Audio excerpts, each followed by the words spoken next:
Hello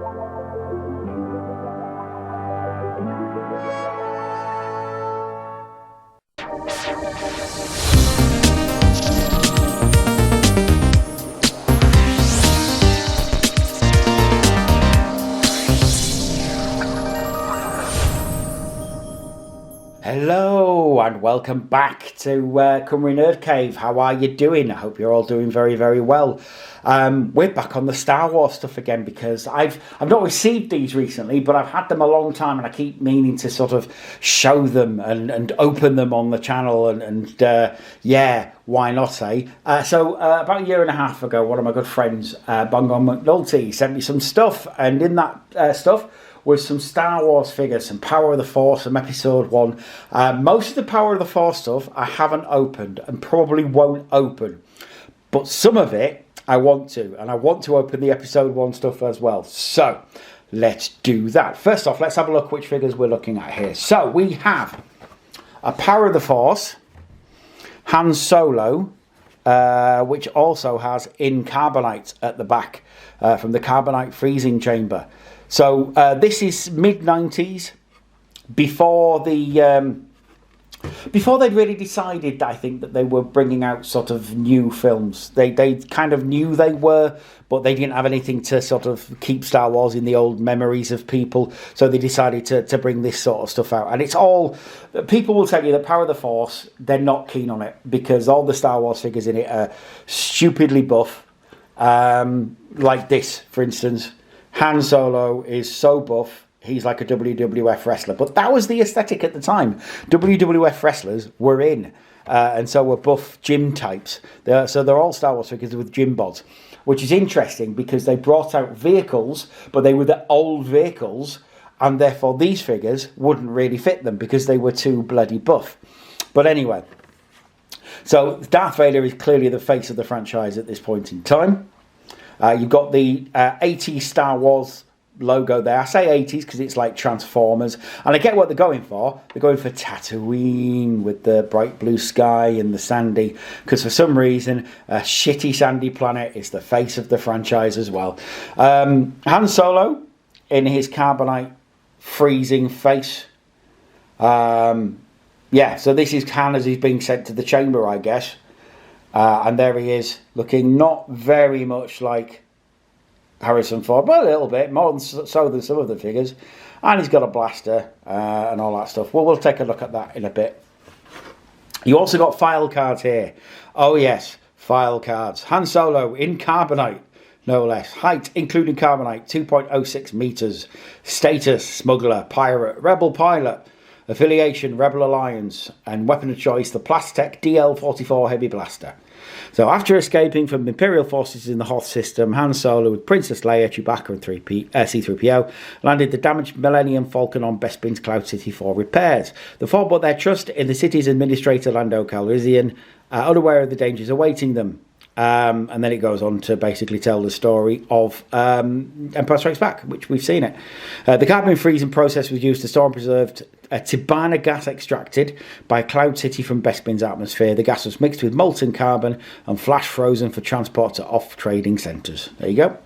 And then it gives you a couple of vehicles you can buy. So Dash Rendar's Outrider, because Dash Rendar was part of Shadows of the Empire, which was also a thing at this point. And then you've got the electronic Rebel Snowspeeder. You've also got a couple of vehicles that sort of, they're like the Kenner ones that they brought out that weren't really affiliated with the films, but they were there to sell vehicles. So you had the Smuggler Flight Pack for Han Solo, the Desert Sport Skiff for Luke, and the Deluxe Crowd Control Stormtrooper. Lovely stuff. And then again, Shadows of the Empire there. You've got Boba Fett, IG-88, Darth Vader, and Prince Kizor, or Zizor, I think he is. And then you've got more Shadow of the Empire stuff. So Chewbacca, Prince Caesar again, Dash Rendar, Luke Skywalker, Han Solo, Ricardo, which is this guy here, Princess Leia in Bouche gear, and Jedi Knight Luke Skywalker. 1996, this is Kenner. And you've also got this, join the official 1-800-2 True Fan, Star Wars fan club. I wonder if that's still a thing. I wouldn't know, I'm in Britain, so I can't call that number.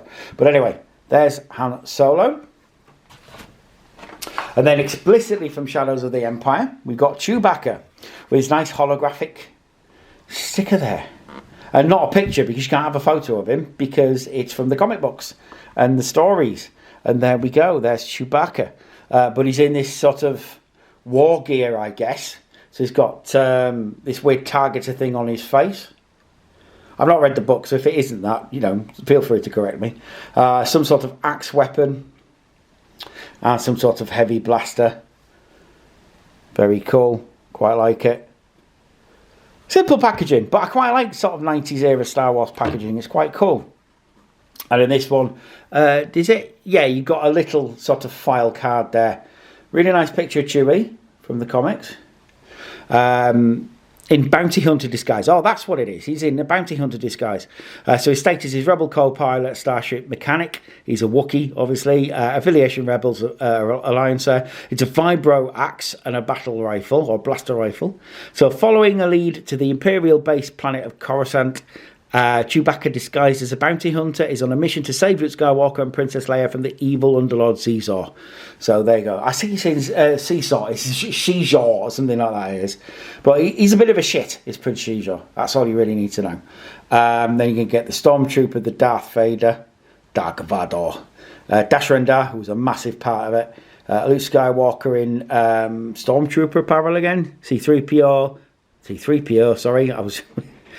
compartmenting him with the Gijor. Gijor, Chewbacca, Han Solo, R2-D2 and Obi-Wan Kenobi. Have you seen the trailer for that, by the way? That looks awesome. I can't wait for that. But there's Chewie. Lovely stuff. And then we go to episode 1, which was about 4 years later, 3 or 4 years later. And I remember working in Argos and selling loads and loads of these, and not so many after the film had come out. Poor episode 1, it gets dunked on so much, and I really love it. I like episode 1 a lot. It's got problems, don't get me wrong, but I don't dislike it, so there you go. So yeah, the face of the franchise at this point was most definitely Darth Maul, which is ironic when you think about it, because he's gone by the end of the first movie. He does pop up again in cartoons and stuff, but really, he's gone, isn't he?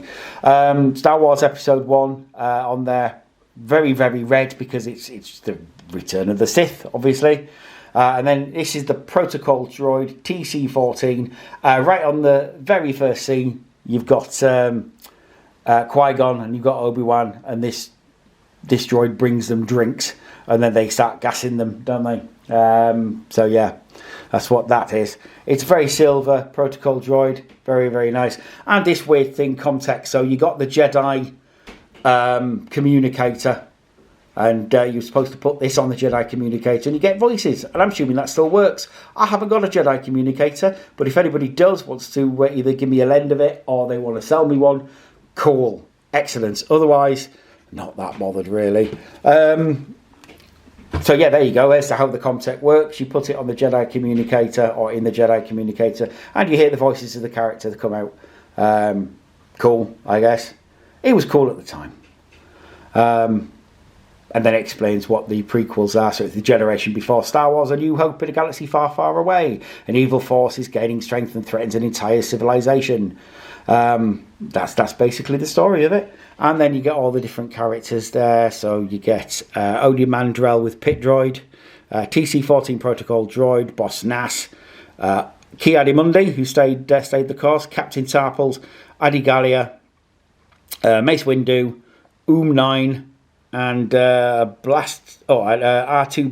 astromech droid, who I really like. Look at that, so nice, lovely stuff.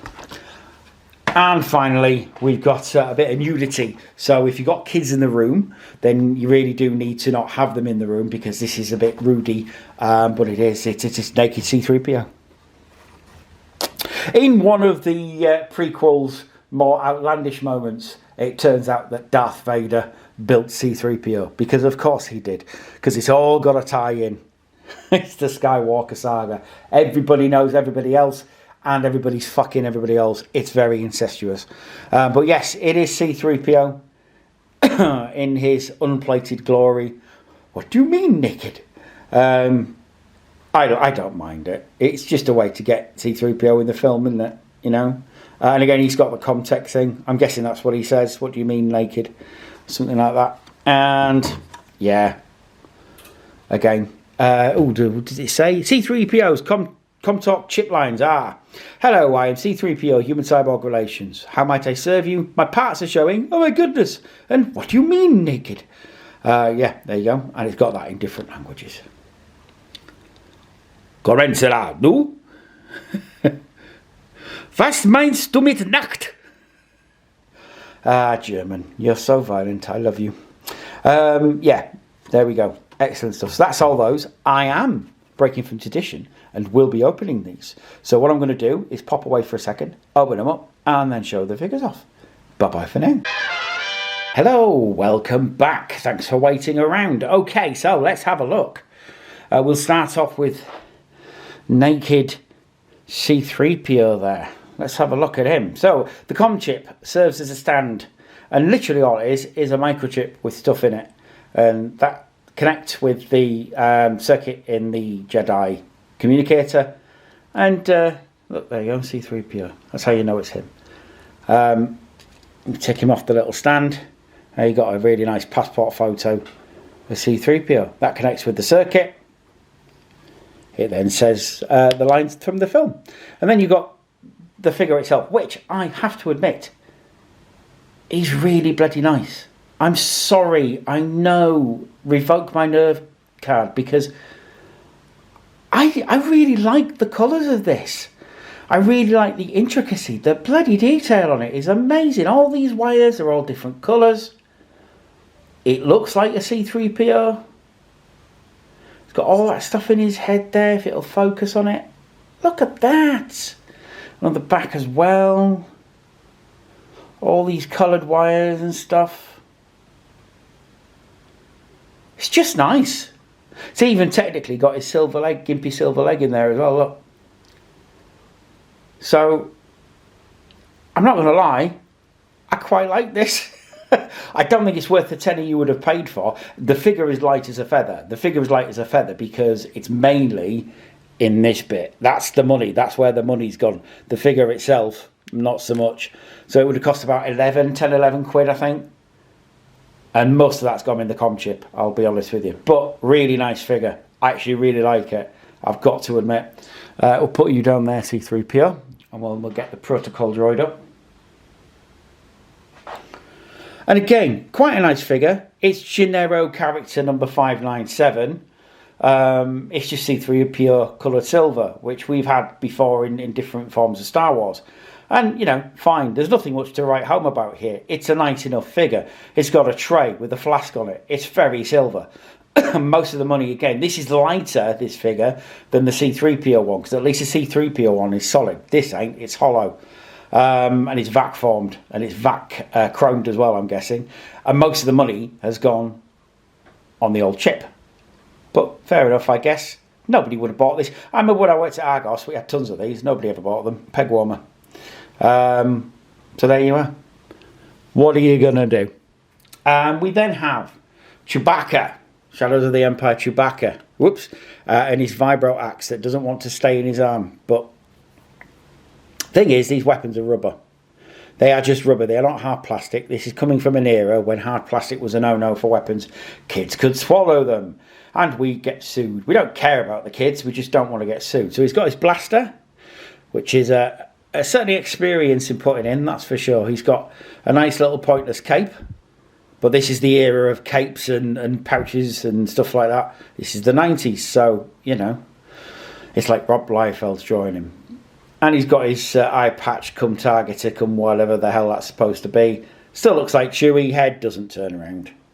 No. He's got his spiky buzz cut like Guile. And a vibro axe, and all his gubbins going on in the middle. It's a nice figure, actually, for a Wookiee. Generic figure, which is basically what it is. It does look like Chewbacca.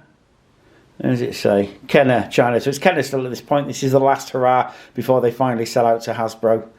But yeah, fair enough. It's a nice figure. Again, the cape bothers me because it's pointless. What's it doing there? There's no point to it. But never mind. Will you stand up? Will you stand? No, you won't. Oh, come on. Come on, Chewie. Work with me here. You want to stand. He wants to stand. But he's not gonna, is he? Oh no, I had him then. Whatever. He ain't gonna stand. He's drunk. Go home, Chewie, you're drunk. And yeah, here's Han Solo to prove it. He's been drinking with him. Again, the face is good. I like the face. Focusing on the face. Come on, camera, you can do it. It's not going to do it. But trust me, the face looks a lot like Han Solo. It does look a lot like Harrison Ford. But he is buff. So buff. With tiny spindly legs, which means he doesn't stand up very well, which is a shame. Got a good blaster though. I like the blaster, I have to say. But again, not much to write home about really with this figure. It's a generic Han Solo figure. It's got his nice trousers with the lemon piping up the side. Very nice. His head does go around a little bit, although I want to push it because not a lot. But it's a nice Han Solo figure. I like it a lot. Let's put him down there. He won't stand either, so I'm not going to even try and bother making him. We do, however, have this, and this is actually, well, I must say, just before I do, this figure again, light as a feather, because this is the main bit of it. You get his Han stuck in carbonite, which is really nice. It's a really nice carbonite slab. It looks like the one from the film. It's pretty good. It's got lights and stuff up the side.